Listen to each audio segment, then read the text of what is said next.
हरे कृष्णा। आज हम जानेंगे एकादशी के बारे में। तो चलिए हम वीडियो के स्टार्ट करते हैं। एकादशी का पालन करना भक्तिमय सेवा का एक अंग है। यदि कोई एकादशी पालन का अनादर करता है तो उसे आध्यात्मिक जीवन का नाश हो जाएगा। एकादशी वाले दिन भक्तों को हरि नाम का पान करना चाहिए। तो चलिए आज हम श्रवण करते हैं भविष्योत्तर पुराण से षटतिला एकादशी की सुंदर पौराणिक महिमा व कथा। बिल्कुल। एक बार युधिष्ठिर महाराज ने भगवान श्री कृष्ण से पूछा, हे जनार्दन, माघ मास के कृष्ण पक्ष में कौन सी एकादशी आती है और उसका महत्व क्या है? कृपया इस विषय में विस्तार पूर्वक हमें बताएं। भगवान श्री कृष्ण ने जल कल्याण के लिए एक विशेष संदेश देते हुए कहा, हे राजन, इस एकादशी को षटतिला के नाम से जाना जाता है। सभी पापों का नाश करने वाली इस एकादशी की कथा वास्तव में पुलत्स्य मुनि ने दालभ्य मुनि को कही थी।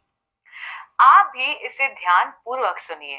बिल्कुल बिल्कुल। दालभ्य ऋषि ने पुलत्स्य मुनि से कहा, हे मुनि, मृत्यु लोक का हर एक प्राणी पापमय कार्यों से ग्रस्त है।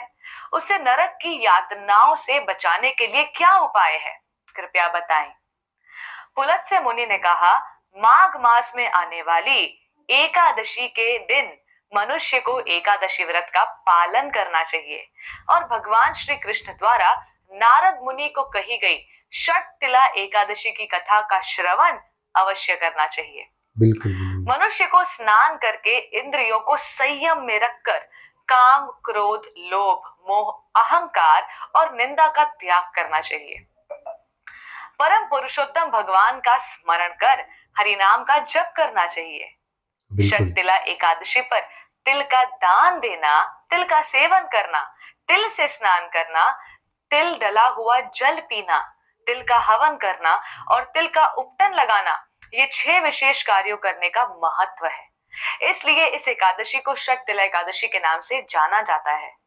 जो भी व्यक्ति इस षटतिला एकादशी के दिन तिल का दान देता है वो हजारों वर्षों तक स्वर्ग में वास करता है। पौराणिक 1000 समय साल। में एक ब्रह्मचारिणी थी। ब्रह्मचर्य का पालन करते हुए वे भगवान की आराधना करती, लेकिन उसने कभी किसी ब्राह्मण, देवता या व्यक्ति को कोई अन्न का दान नहीं दिया। अच्छा। अनेक यज्ञ और तपस्या करने के कारण उसका शरीर दुर्बल हो गया था।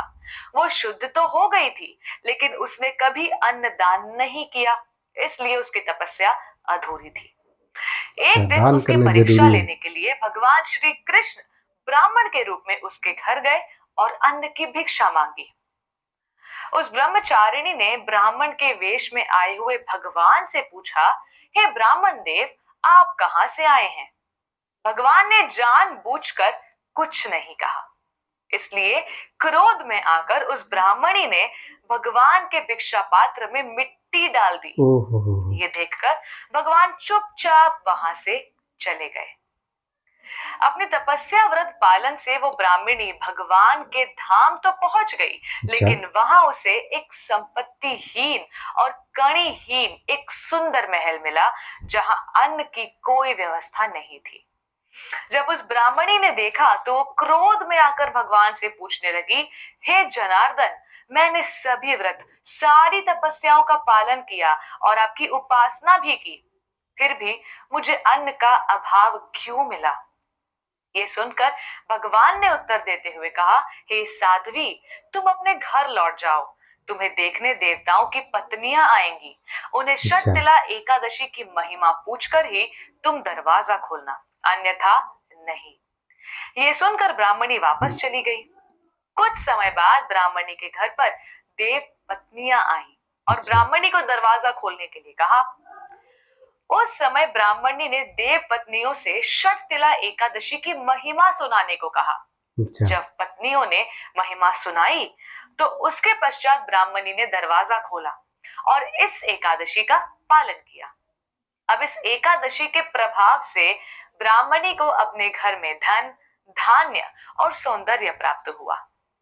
इस प्रकार पुलत्स्य मुनि ने कथा के अंत में कहा, जो भी व्यक्ति इस षटतिला एकादशी का श्रद्धा पूर्वक पालन करता है उसकी सभी प्रकार की दरिद्रता, आध्यात्मिक, मानसिक, शारीरिक दुर्भाग्य से मुक्ति हो सकती है। वास्तव में इस एकादशी का पालन करते हुए दान, यज्ञ और तिल के सेवन से व्यक्ति पूर्व जन्मों के समस्त पापों से मुक्त हो जाता है और जीवन के अंत में आध्यात्मिक लोक को प्राप्त करता है। तो बिल्कुल, प्रिय बिल्कुल। दर्शकों, आप सभी को शततिला एकादशी की हार्दिक शुभकामनाएं। आशा करते हैं कि आप इस एकादशी का व्रत श्रद्धा से और दृढ़ता से रखेंगे और अपने जीवन को सफल बनाकर अधिक से अधिक इस वीडियो को शेयर करेंगे। हरे कृष्णा। तो देखिए एकादशी का कितना जो है प्रभाव होता है, दान करना नेसेसरी है, इसलिए आप दान करते रहें ऐसे ब्राह्मण को, शुद्ध ब्राह्मण को, वैष्णवों को, है ना? तभी आपकी तपस्या पूर्ण होती है। हरे कृष्णा।